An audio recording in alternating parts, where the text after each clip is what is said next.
think it's that kind of thing that I was trying to allude to with the risk, because that kind of, with mobile data and mobile information coming more to the fore, I think some companies really will want to keep tight hold of some information, and you know, the further they go down the mobile route, the more restrictive they'll want to be on some of the data. Yeah.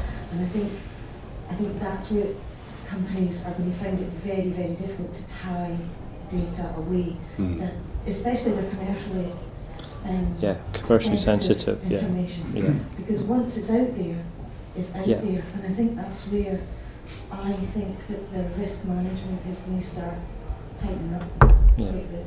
Yeah, that's a very good point. As I said, I'm based in Dubai, and most of the companies I took to are in Saudi Arabia or in Qatar. And obviously, most of you are familiar with what happened last year to two big companies of the region, Saudi Aramco and Ras Gas. I mean, they had this major cyber attack. For Saudi Aramco, the impact was that 35,000 workstations were put, destroyed because of this worm called Shamoon. And the way the market, I mean, the oil and gas companies have been reacting to that is that IT security is so important right now that is actually becoming an inhibitor to any kind of project where it has, if they have a doubt on IT security, especially on their ICS data, but not only. It's just seen as, okay, we're not going to go ahead with this project because IT security is so important. So my question to you would be, how high do you put it on your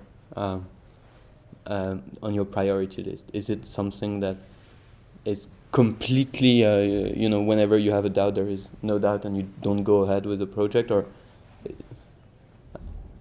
is it? It's becoming increasingly difficult to get access to field systems because of the firewall issue.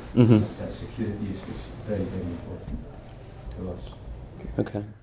I think it's a poorly understood area, really, and maybe a lack of expertise. But if you think about it, in the past, how many different systems have you had passwords for? And now you've got cloud, whether it's Facebook or whatever, you've got that stuff. And the more passwords people have, the more they will tend to make them all the same.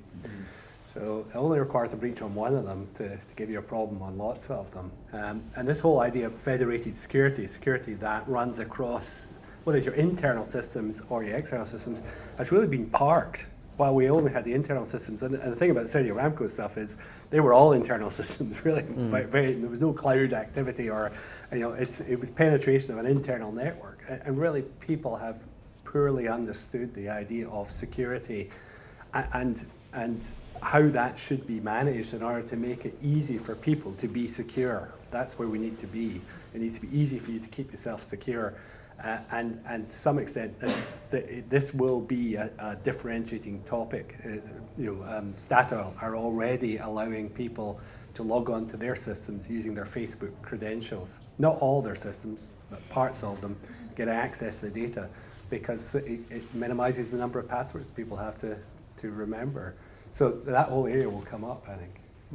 Just on that, I mean, there is potentially a workaround for it, but one of the concerns that we have is that although we're not purely working on mobile devices, but as people bring in their own iPads, etc., and log onto the systems, the concern is that when they have that mobile information on there, for example, in applications, etc., they leave the company with their personal device, with all the company information on it. There's very limited way to stop that at the moment, but if it's, I guess, the awareness is there, then obviously there can be that security measures put in place. You're absolutely correct, and it's one of the, again, Statoil who are pushing this in a big way. That is absolutely part of that federated security bit, is that they want a single point where they say this person is deleted, and they go from everything in one instance. That's perfectly possible. It's just been an IT issue that's largely been parked by most companies because it kind of falls into the too hard category. It just doesn't get away from the fact of, as well, what they've done up until the point that we've and Yeah. how they manage that information and they store that information. Yeah. And after they leave the comments out of their hands. So, like anything, even with normal PCs, people take data with them. Yeah. Maybe they shouldn't necessarily do it, but they in do. terms of the Yeah, I would like to comment on that. I think it's also a good point because of BYOD, a lot of concerns, a lot of companies are concerned about the impact on IT security. I would say that this is a fair concern. The only thing is that there are solutions out there that are designed and completely efficient in solving this kind of problems. I mean, there are many kinds of solutions, but I'm referring to two specifically. First is mobile security. So that's for intruder, monitoring of intrusions and all of that. But from inside, you have advanced identity management solutions that are helping, the company.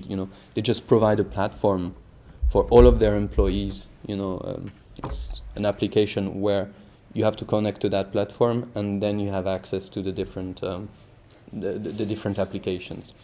And just the corporate IT department have a full access on who access this. This. So it's actually pretty simple.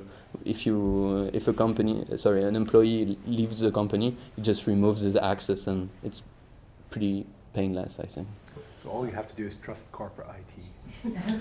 Yeah. We've been through this. We've been testing this sort of thing, and we've found it quite easy to wipe an iPhone once somebody leaves. It's the tricky thing is wiping the company data and leaving the personal data. Yeah. But I guess there are solutions for it.